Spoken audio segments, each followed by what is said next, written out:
In many ways, Singapore is a pretty small country. Out of all of the 195 UN member states and observers, Singapore is ranked as only the 176th largest country in terms of land, with only a handful of tiny microstates who are smaller. With only 736 square kilometers of land, Singapore is smaller in land size than even New York City is. But, just like New York is, Singapore is a very densely populated place, and it's really the only true functioning city-state that exists today in the modern world. There are roughly 6 million people who call Singapore their home today, which is large for a city, but still pretty small for a country. Singapore's population would still only rank it in 113th place on the same list of the UN's 195 members and observers, with an amount of people that's roughly equivalent to Denmark. Within its immediate geographic neighborhood in Southeast Asia, Singapore was once pejoratively referred to by its much larger neighbors as the Little Red Dot, a tiny independent nation that was surrounded by giants. On a physical map, you can barely even notice Singapore amongst its peers unless it is explicitly highlighted and pointed out for you. And even when adjusting for a population-weighted map, Singapore's size of people still pales in comparison to all of its neighbors. Its immediate neighbors, Malaysia and especially Indonesia, have orders of magnitude more people in their countries. And other than the very tiny Brunei, Singapore has the smallest population in the whole region of Southeast Asia. But when you look at Singapore through a different kind of lens beyond geographic size and population, with an economic lens, Singapore will suddenly appear as a relative colossus, especially in relation to its smaller physical and human sizes. Through this lens, the Little Red Dot is no longer so little. And that's because with a nominal GDP of $548 billion as of 2025, Singapore is astonishingly the world's 26th largest economy today, ranking its economic size far higher up in the rankings than its geographic and human sizes. To put this into perspective for you, the Singaporean economy these days is roughly the same size as Thailand's, a much larger country that is home to 11 times as many people. Singapore is in fact the 10th largest economy on the entire Asian continent when excluding Russia, despite it being only the 36th most populous country in Asia, which means that Singapore's economy is larger than all 25 of these other countries in Asia who have a larger population, including some notably very large countries like Pakistan, Bangladesh, the Philippines, Vietnam, and Iran. Perhaps most interestingly, Singapore's economy today is significantly larger than Malaysia's is, its immediate next door and much larger neighbor. And Singapore is the second largest economy in all of Southeast Asia behind only the gigantic Indonesia. However, despite Indonesia having a giant population of 274 million people, a whopping 45 times more people than Singapore has, the Singaporean economy is still about 38% the size of Indonesia's economy anyway.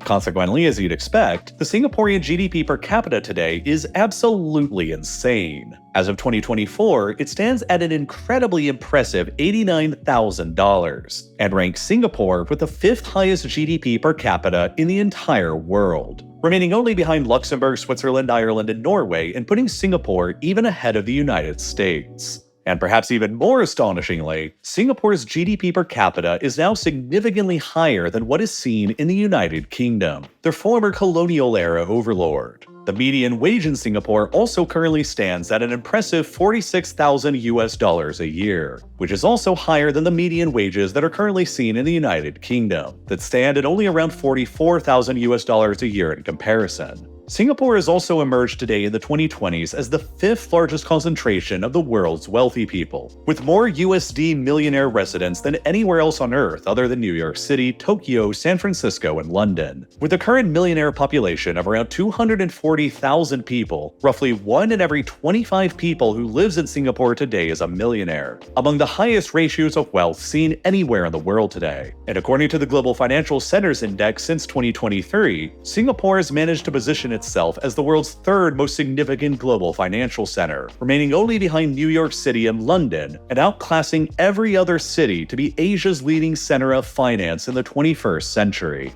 This is all what makes Singapore among the most overpowered countries relative to its physical and population sizes anywhere in the world. But it wasn't always like this for Singapore. And Singapore's current gigantic outsized economic power and influence is in fact only a very recent phenomenon, and it was never guaranteed to have turned out this way. Only 20 years ago, back in 2004, the Singaporean GDP per capita was only half of what it currently is today. And just a little further back in history to the country's independence in 1965, only 60 years ago, the country was deeply impoverished and its GDP per capita was even lower than contemporary countries like Jordan and South Africa, that both remain relatively poor today. Back then, just 60 years ago, Singapore's GDP per capita stood at only a paltry $511. The country's unemployment rate stood at a high 14% of the labor force, half of the population was considered to be illiterate, 70% of the population lived in hopelessly overcrowded conditions, and around a third of the population were squatting in slums. Singapore had zero natural resources of any kind to offer and had zero natural freshwater resources to sustain its population of what at the time stood at about 1.86 million people. And yet, despite these humble origins after independence, in only the 60 years of history since that time, within the span of a single human lifetime, Singapore went from those unlikely beginnings to becoming one of the most fabulously wealthy, successful, influential, and developed megacities on the planet.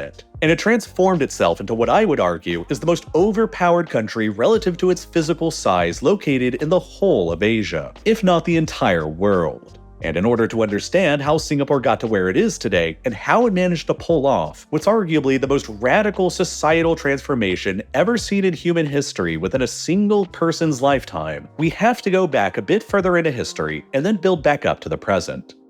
For most of human history, the island of Singapore was basically a sparsely populated village until its geographic potential was realized by Sir Stamford Raffles, a colonial official of the British Empire. He managed to secure control over Singapore in 1819 and turned it into a British colony, and into what is known as an entrepot, an intermediary port where goods are brought to from elsewhere in order to be collected and shipped off somewhere else. Raffles and the British both understood Singapore's strategically valuable location directly along the Strait of Malacca, the shortest maritime trade route between China and the east and India and Europe further to the west. Singapore was built up as a free port by the British during the colonial era, meaning that there were no taxes or customs duties imposed on ships and merchants doing business there, which, combined with Singapore's strategic location between the east and the west along one of the world's most valuable trade routes, caused its population to quickly begin soaring, as merchants and traders from across the region and from across the world all sought out their fortunes there. As a result, Singapore developed throughout the colonial era into a bit of a cultural melting pot, with large numbers of ethnic Chinese, Malays, and Tamils from India all settling there. While the ethnic Malays were the indigenous community of Singapore and of Malaysia, by the early 1960s, when the colonial period on Singapore was starting to come to a close, about 75% of Singapore's population were ethnic Chinese residents, due to the past several decades of trade and migration patterns under British rule, while only about 15% were ethnic Malays and the other 10% were ethnic Tamils who had come from India. This made Singapore a uniquely Chinese majority and ethnically diverse territory at the tip of the Malay Peninsula in Southeast Asia. And save for a brief period between 1942 and 45 when it was occupied by Japanese forces during the Second World War, Singapore was continually under British colonial rule from the time of Raffles' arrival in 1819 until a century and a half later in 1963.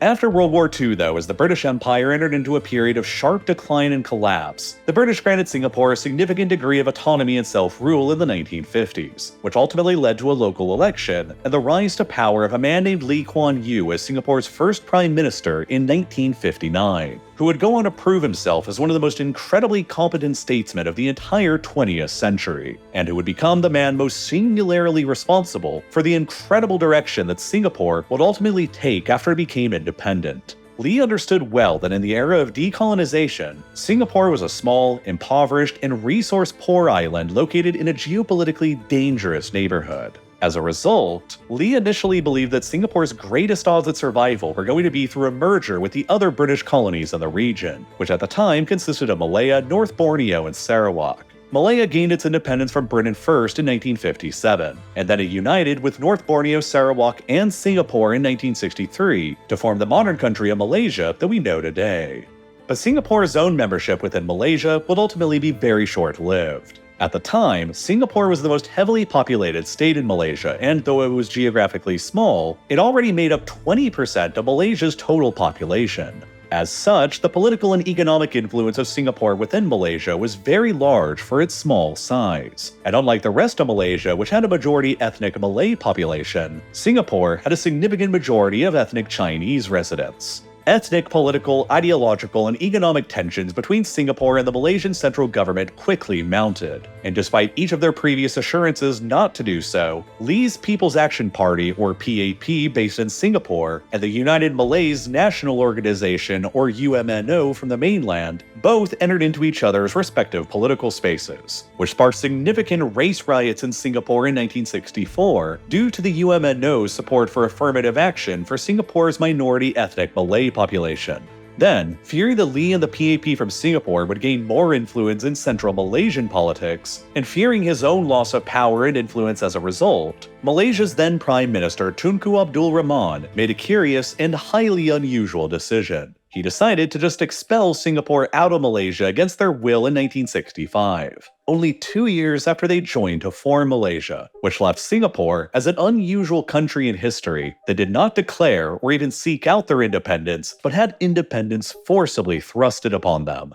To most Singaporeans at the time, the expulsion from Malaysia was viewed as being effectively a death sentence. The country's future was deeply in doubt and uncertain, and there were almost countless problems that seemed insurmountable to overcome. Singapore was a small and overcrowded island home to more than 1.84 million people. They had no available room to build out into, and the infant country was rocked with high racial tensions between the various communities who call the island home: the Chinese, Malays, and Tamils. Singapore had never been its own country at any time in the past throughout all of human history, and it was entirely a product and legacy of British-era colonialism, meaning that there was initially no sense of patriotism or common identity to keep the country's population together. The unemployment rate stood at about 14% of the country's labor force. Around half of the population was considered to be illiterate, and a third of the population were squatters in slums that had been built out on the fringes of Singapore. The country had absolutely zero natural resources of any kind, including any freshwater resources. It was cripplingly dependent on water imports from Malaysia, the country that had just kicked them out, to be on their own, and it had to import virtually the entirety of their energy resources from abroad as well. Their infrastructure was still heavily damaged by the fighting of the Second World War, and to top all of those problems off, the British Navy, which had once been the main driver of the island's economy with their major naval base there, had already fully withdrawn from Singapore after it had merged with Malaysia and was no longer there to offer any further economic aid. Singapore was left on their own with all of these internal problems and a hostile Malaysia immediately to their north, along with an aggressive and potentially expansionist Indonesia immediately to their south, both of whom had vastly larger populations and resources available at their disposal. Little wonder then that most Singaporeans at the time believed that their ejection from Malaysia was a death sentence, and hardly anybody back then could have ever predicted just how spectacularly Singapore would overcome all of those formidable odds that were stacked up against it. But Singapore's greatest early strength was its strong leadership through Lee Kuan Yew and his PAP. Shortly after Singapore was ejected from Malaysia, much to Lee's dismay, his resolve to keep Singapore alive and thriving despite the odds was summed up when he was quoted as saying, "In a world where big fish eat small fish and where small fish eat shrimps, then Singapore must become a poisonous shrimp in order to survive." End quote. An early foretelling of the often fanatical survival instinct that was forced onto Singapore, and which became a deep part of the new nation's psyche and culture right up through to the present. Other than that sheer will to survive, Lee Kuan Yew and the early PAP knew in 1965 that Singapore really only had two other things going for it. One, from an international trade perspective, Singapore enjoyed an immensely strategically valuable location directly at the entrance to the Strait of Malacca, the trade route that represented the shortest possible maritime distance between China in the east and Europe in the west through the Suez Canal. And two, Singapore's dense urban population and human capital. Lee understood that without any natural resources and with their very small geographic size, the only way that he could get the country's economy moving was by attracting as much foreign investment into Singapore as physically possible. And in order to do that, Singapore's entire society needed to be radically transformed into what would essentially be a mega corporation's dream state. And so, the PAP's decades-long strategy began carefully molding Singapore into a country that was almost run like a corporation would be.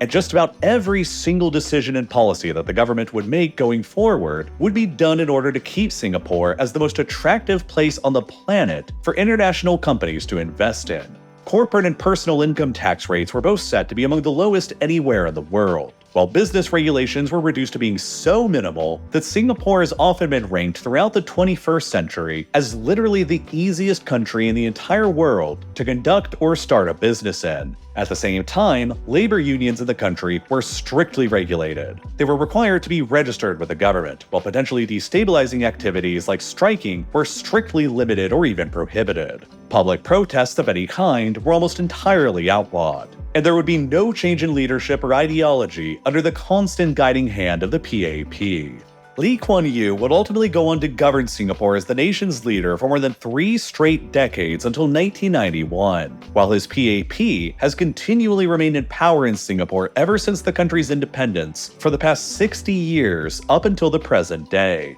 Democracy was therefore limited and restricted in Singapore in the name of ensuring permanent stability and predictability to foreign investors, who were looking for a safe place with low taxes and regulations to park their cash in. And throughout 60 years of continuous, uninterrupted, one-party rule in the country, the PAP has truly been free to just get a lot of things done, and they've been able to continually pursue their master plan of development without any political interruptions. To further project Singapore's image of an ultra-attractive, stable place to invest in to the rest of the world, the PAP also introduced an effective zero-tolerance policy for corruption. They combined a system of extremely harsh sticks to penalize corrupt government officials, including executions, along with extremely generous carrots like very highly paid salaries, in order to discourage government officials from ever being tempted to engage in corruption in the first place. On top of that, fearing that crime and drug use could become another source of instability that could discourage foreign investment if it was left unaddressed, the PAP also adopted a harsh, tough-on-crime approach to governance as well.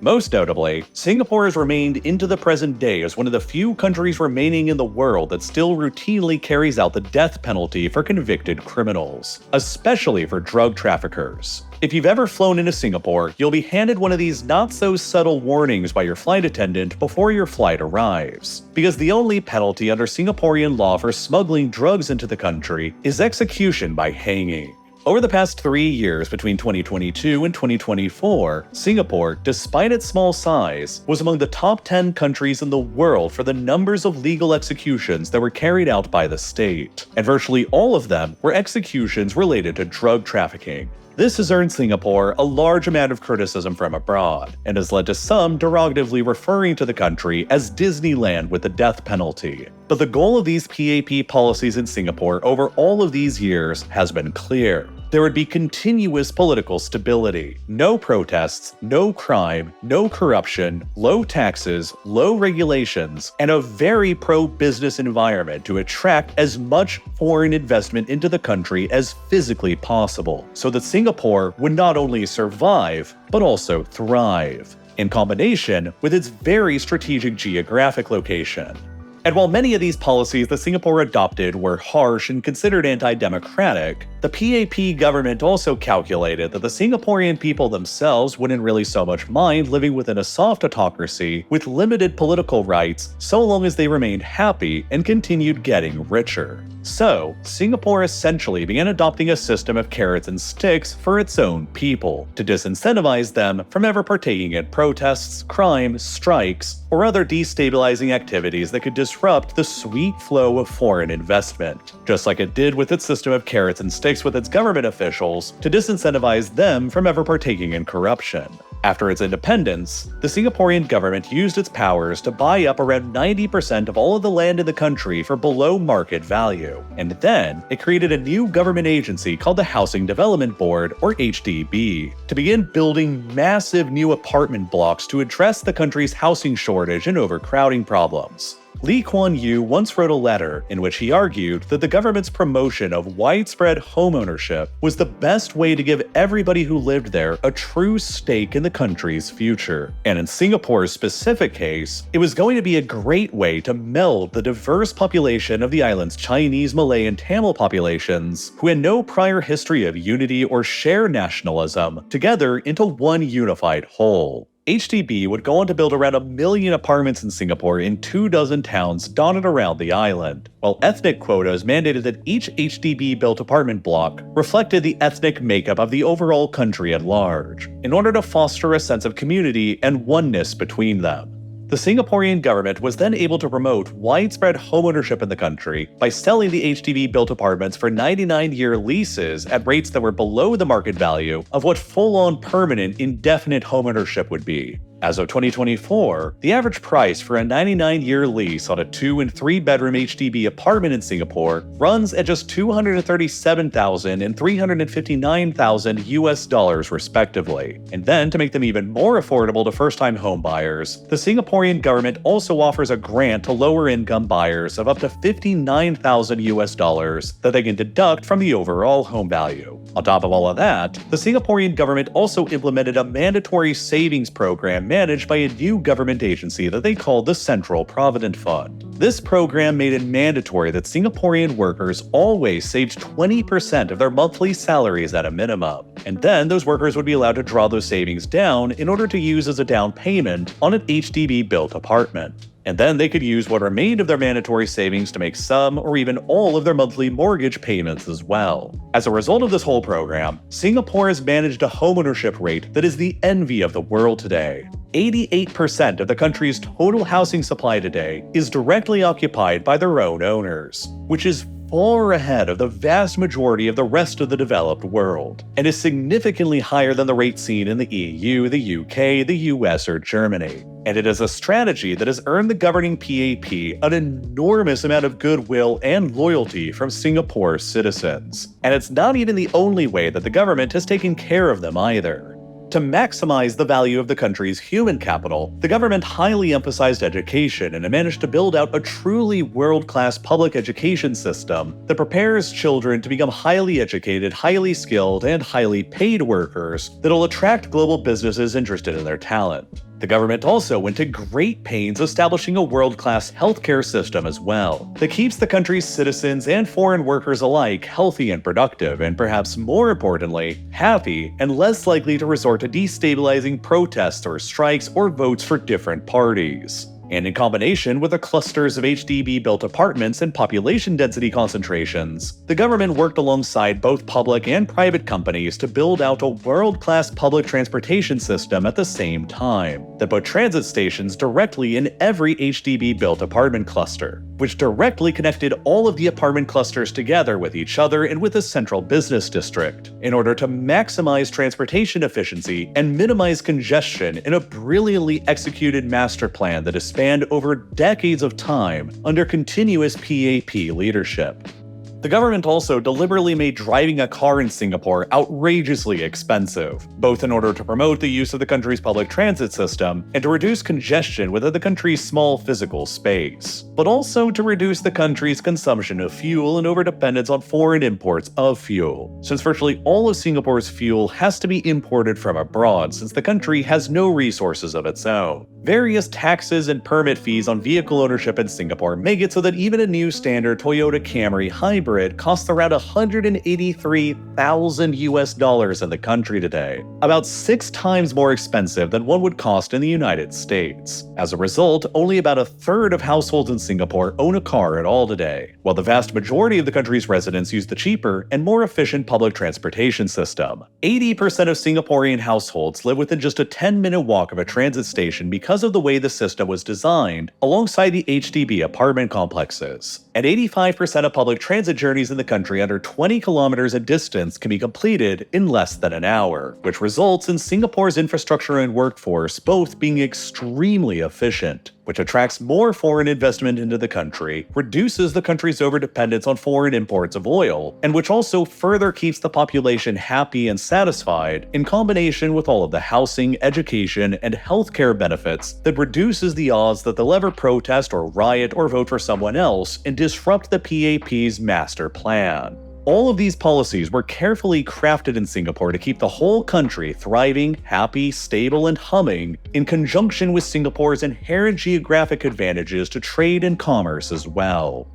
Among Singapore's greatest strategic geographic advantages was that at the time in the late 1960s, its time zone was placed in between when markets in America closed and when markets in Europe opened on the following day. Singapore's position in between these markets enabled the country to fill in the gap in global trading hours, which led to Singapore's establishment of the Asian dollar market in 1968, that had the explicit purpose of bridging that gap in global trading. And that became the foundation for Singapore's modern banking and finance industry. It also didn't hurt that Singapore's port was just placed in one of the most fantastic spots in the entire world too, which is the whole reason why the British originally turned it into a colony and a trade outpost in the first place. It sits precisely at the southern tip of the Malay Peninsula, with a commanding position at the entrance to the Strait of Malacca, the shortest possible maritime trade route between East Asian countries like China, Japan, and Korea in the east, and the oil and gas-rich Persian Gulf and the large consumer market of Europe in the west.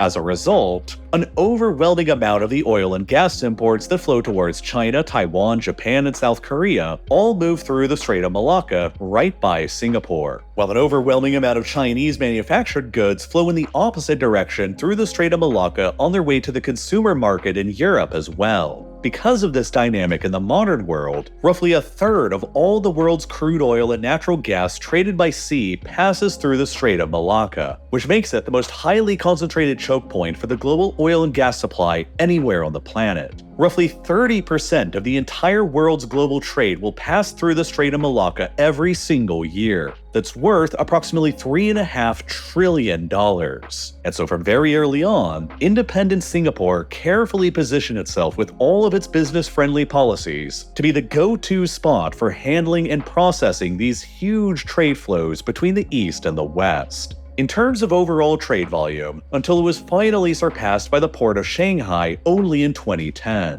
which has left Singapore as the second busiest port in the world in terms of overall trade ever since. But Singapore still remains the #1 busiest port in the world in terms of transshipment, and so their port is critically the biggest transshipment hub on the planet. Transshipment is the process of sending trade goods to an intermediate destination first, then transferring those goods from one ship to another ship, or from a ship to a plane, or from a plane to a ship, and then sending them on their way to their final destination. Because of Singapore's strategic location directly at the most critical choke point of trade between East Asia and Europe, it was already the go-to intermediate point for traders in Asia and Europe to ship their goods to first, before transferring them onto other vessels going in both directions. But following Singapore's independence from Malaysia in 1965, the government took significant steps to exacerbate this geographic advantage even further. The government of the post-independence era knew that Singapore's geographic location granted it the potential to become a major aviation hub as well, with high layover demand between East Asia, Australia, India, West Asia, and Europe. And so, in the late 1970s, they started painstakingly building out and designing the new Changi International Airport to have as many amenities as physically possible. That way, layover travelers flying between East and West would be attracted to layover through Singapore over anywhere else nearby, not only because of its natural location and safe and stable political environment, but also because of all of its nice amenities that made traveling through Singapore a desired destination in its own right. Changi International Airport was opened in 1981, and it has since cemented Singapore as a major global passenger layover hub as well as a major air cargo hub. It's also extremely useful for assisting with the Port of Singapore's maritime operations as well, because it can easily and quickly facilitate constantly moving ship crew members in and out from all around the world, which further contributes to Singapore's advantages towards being the world's leading point for cargo transshipment. And then, to multiply all of these advantages even further, Singapore's government realized early on that their position along the busiest maritime choke point in the world, with the world's highest density of maritime traffic, gave them an enormous amount of potential customers passing by who would be in need of fuel. And so, Singapore essentially transformed themselves into the world's largest gas station in order to service all of that traffic. Companies in Singapore are able to import, refine, and store enormous volumes of ship fuels like marine diesel, also called bunker, and then sell those fuels to ships passing by between Asia and Europe, much like a gas station on land would, but on a vastly larger scale. Singapore is by far the largest refueling port for ships anywhere in the world today, and it supplies roughly 5 times as much fuel to the maritime industry as the second largest refueling port in the world does at Rotterdam in the Netherlands. Because of this huge advantage and its own internal stability and business friendliness thanks to the guiding hand of Lee Kuan Yew and the PAP, Singapore managed to acquire the outside investment needed to rapidly build up its own domestic oil refinery capabilities to service the maritime traffic passing by. And it eventually got to the point where today Singapore routinely ranks among the top 15 countries worldwide by oil refinery capacity, despite its small population and land size. And this is key to understanding how Singapore has managed to become so overpowered today. Singapore has 3 major oil refineries today. One owned by ExxonMobil, which is the 11th largest single refinery on the planet, another one owned by Shell, and another one owned by Singapore's own state-owned Singapore Refining Company. Together, they enable Singapore to refine roughly 1.4 million barrels of crude oil a day into refined, finished end products like gasoline or marine diesel. And because Singapore itself is so small and hardly anybody there drives a car since mostly everyone just takes the public transportation, Singapore itself has little need of the enormous amounts of refined petroleum products that they create, leaving them to export and sell the vast majority of it they create. This is all how, despite Singapore having zero natural resources of its own, Singapore has nonetheless still managed to become the 5th largest exporter of refined petroleum products on the planet, just slightly behind Russia, who's often considered to be among the global energy superpowers. Singapore's high education levels have also enabled its human capital to rapidly increase in value with time as their people have developed more and more in-demand skills, which has attracted even more foreign investment to make use of that high-skilled human capital, which has enabled the country to excel at more value-added businesses than just refined petroleum as well, including semiconductor manufacturing, electronics, pharmaceuticals, and industrial equipment. And because so many goods pass through Singapore on their way to other places between Europe and Asia, roughly 1/5 of all the cargo containers in the world will pass through Singapore's port on an annual basis. And it's because of all of these clever policies combined with Singapore's natural geographic advantages that have enabled the country's economy and development to absolutely explode since their independence from Malaysia in 1965. Foreign investment has poured into Singapore like few other countries in the world, as they have proven themselves to be a stable, secure, and profitable place to invest in within a highly strategic corner of the world for decades now. As of 2022, Singapore ranked 5th in the entire world for the amount of total foreign direct investment stock present in the country, valued at roughly $2.37 trillion,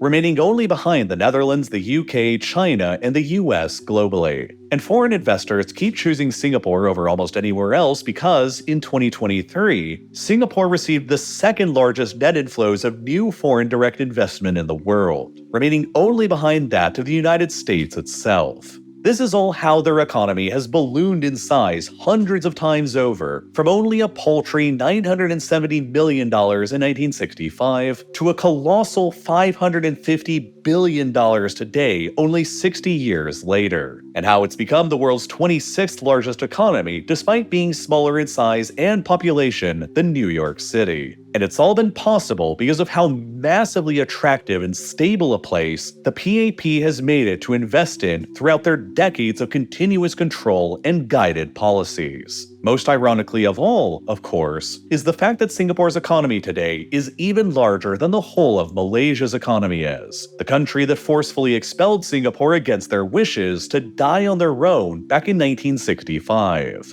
But rather than die, Singapore's survival instinct was so strong that it managed to not only overcome the odds stacked against it, but eclipsed them to become the most overpowered state in Asia and possibly even the world. But the sheer scale of Singapore's economic successes can be measured in other ways as well. Besides for reinvesting huge sums of the money they began generating into the people of Singapore through their world-class education and healthcare systems and apartment and public transportation building sprees, the Singaporean government also decided to establish a series of sovereign wealth funds to secure the economic future of the country as well. The country's state-owned investment company, Temasek Holdings, currently controls an amount of assets under management estimated at about $630 billion US.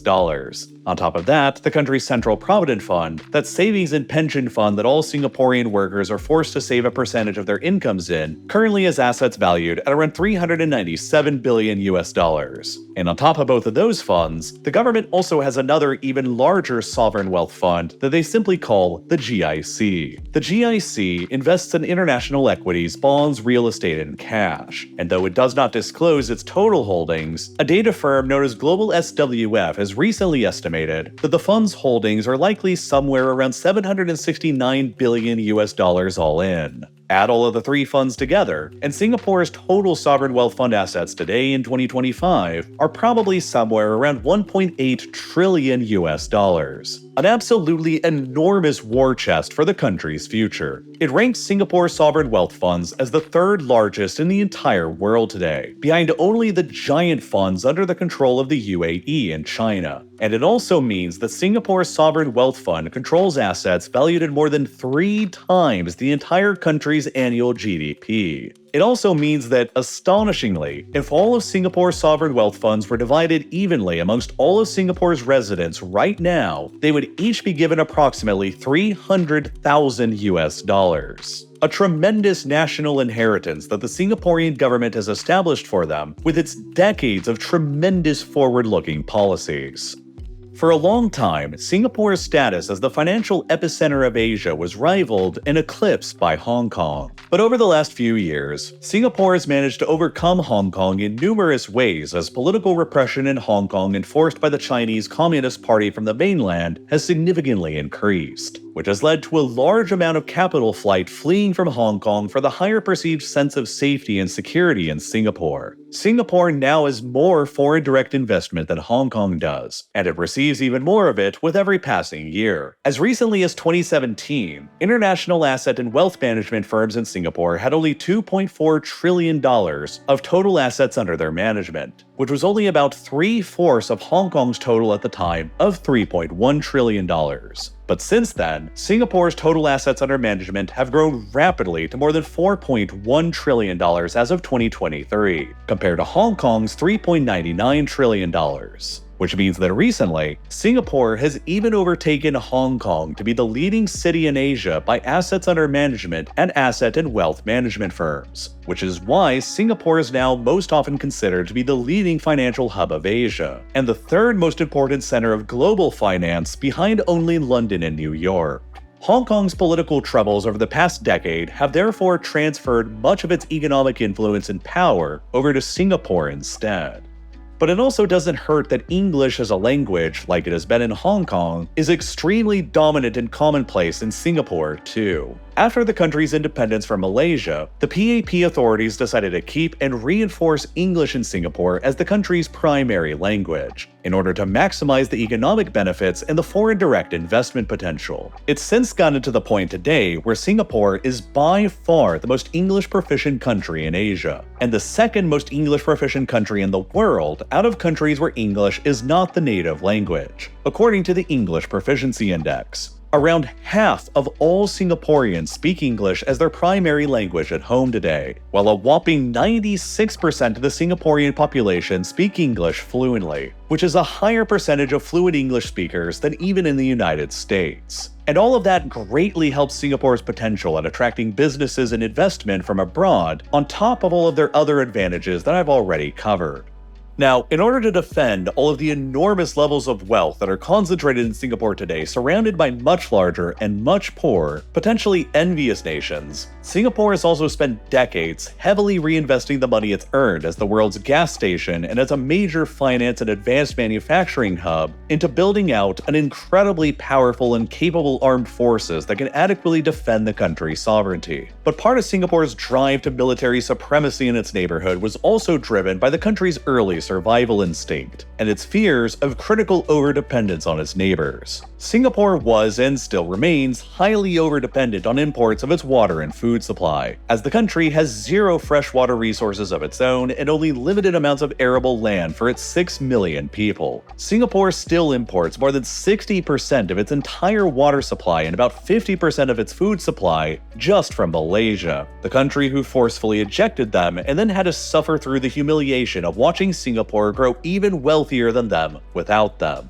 From time to time, Malaysia has weaponized this leverage they have over Singapore by sometimes threatening to halt their water and food deliveries or to increase prices, which has frequently led to drama flaring up between them and even nearly came to war more than 20 years ago back in 2002. In order to reduce their overdependence on Malaysia for their water and food, the Singaporean government has poured cash into diversifying its water supply through new water desalination plants, rainwater recatchment and storage facilities, and wastewater treatment and recycling plants. However, nearly all of Singapore's water that is still imported from Malaysia, which represents about 60% of Singapore's total water supply, comes from the nearby Johor River under the terms of a 99-year-long water supply treaty that was signed in 1962 just before Singapore initially joined with Malaysia. That treaty is now set to expire in 2061, just 36 years from today. And fearing the worst, the PAP's stated goal is to achieve full Singaporean water self-sufficiency by the year before that in 2060, through more desalination, wastewater treatment, recycling, and rainwater recapture.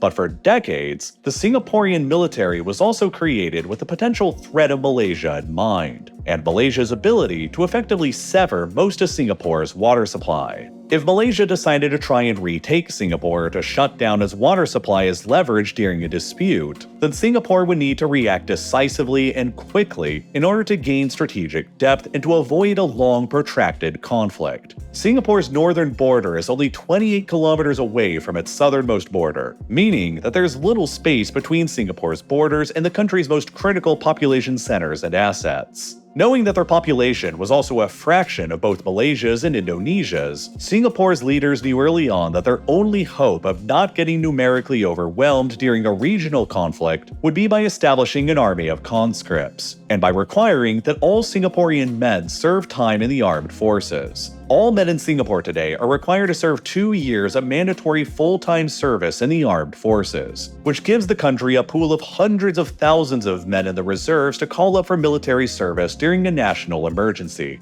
However, calling up hundreds of thousands of Singapore's workers during a conflict would be a significant part of the country's relatively small labor force, which would devastate the economy and scare off foreign investors, the lifeblood of the country's economy if it went on for too long, and thus Singapore's need to win any conflict quickly and decisively if it were to ever happen, and to ideally deter anybody from ever even thinking about launching a war against them in the first place. In order to deter Malaysia to maintain a credible enough threat that they could quickly secure their water supply from the Johor River and advance onto the Malaysian capital at Kuala Lumpur during a conflict, Singapore has invested heavily into a major mechanized armor force. The country now has 170 main battle tanks in its arsenal, which is 3 times as many tanks as Malaysia has, while Singapore also maintains an inventory of 940 mechanized infantry fighting vehicles, compared to Malaysia's 635 total. To put that into perspective, Singapore, a country of only 6 million people, has more tanks in service in their armed forces than the entire United Kingdom currently has. And Singapore's outsized inventory of tanks are far from the only reason why Malaysia or other countries would be deterred from ever trying to attack little Singapore.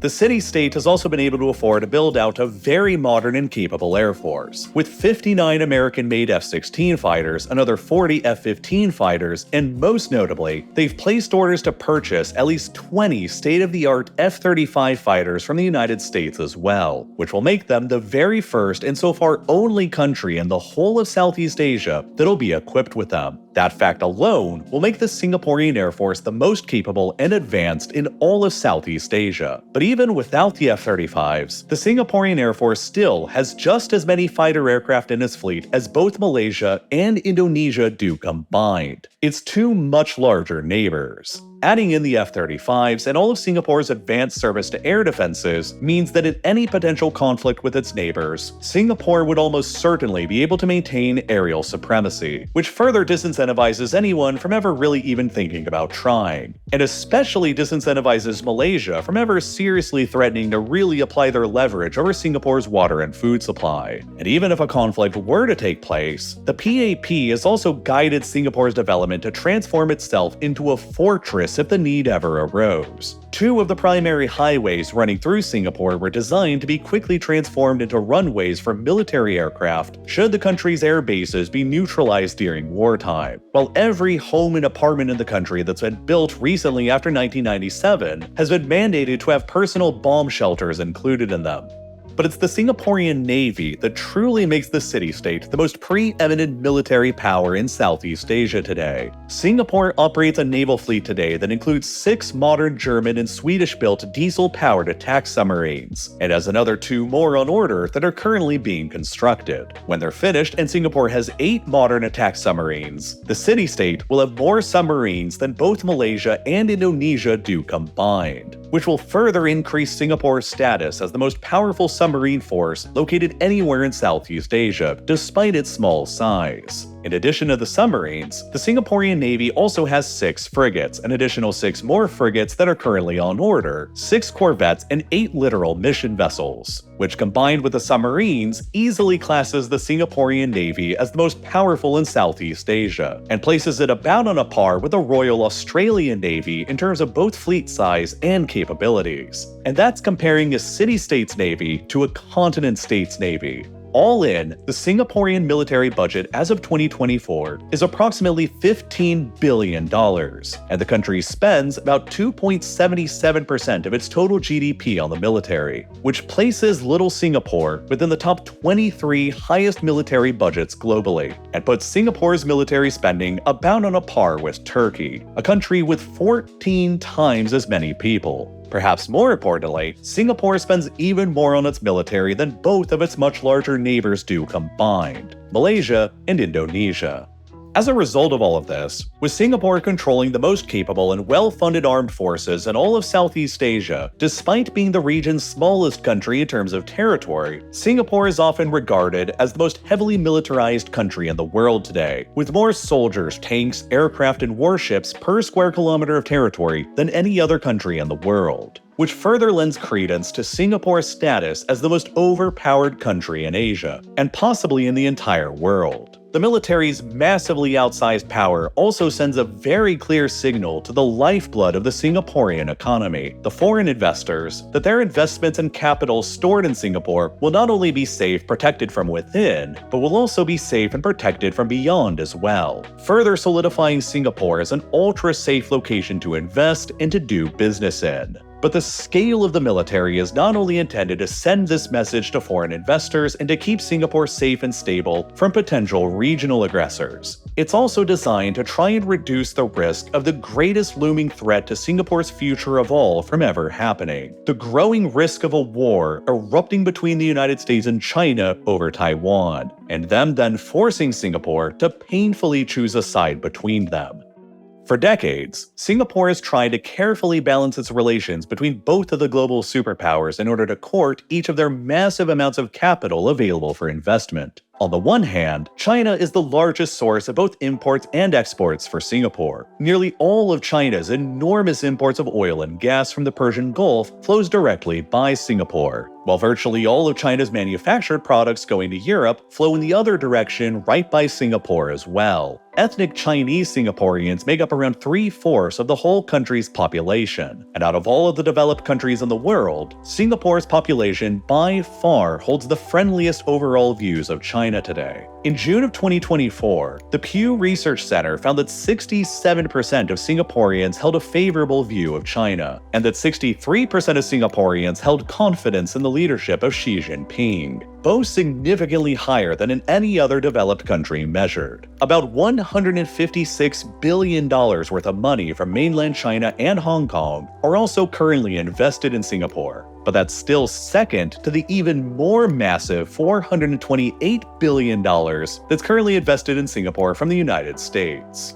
According to data from the American Chamber of Commerce in Singapore, US-based companies currently employ more than 200,000 people in Singapore, which is about 6% of the entire country's labor force. Singapore simultaneously hosts the headquarters of Chinese firms like TikTok and the regional headquarters of ByteDance and Alibaba, along with the regional headquarters of American firms like Apple, Alphabet, Meta, and Microsoft. Singapore is trying to maintain as much of a neutral, balanced position between Beijing and Washington as possible, but it's growing increasingly difficult for them to continue. Since 1990, Singapore has maintained a memorandum of understanding with the United States that allows the US military to access Singapore's naval and air bases that provide logistical support to US naval vessels and aircraft. Singapore's Changi Naval Base can, and frequently does, accommodate US aircraft carriers for logistical support as they travel between the Pacific and Indian Ocean theaters. Despite that, and all of their purchases of US military hardware, however, Singapore maintains close military ties with China as well, including an active defense agreement, joint military exercises with the People's Liberation Army, and a visiting forces agreement.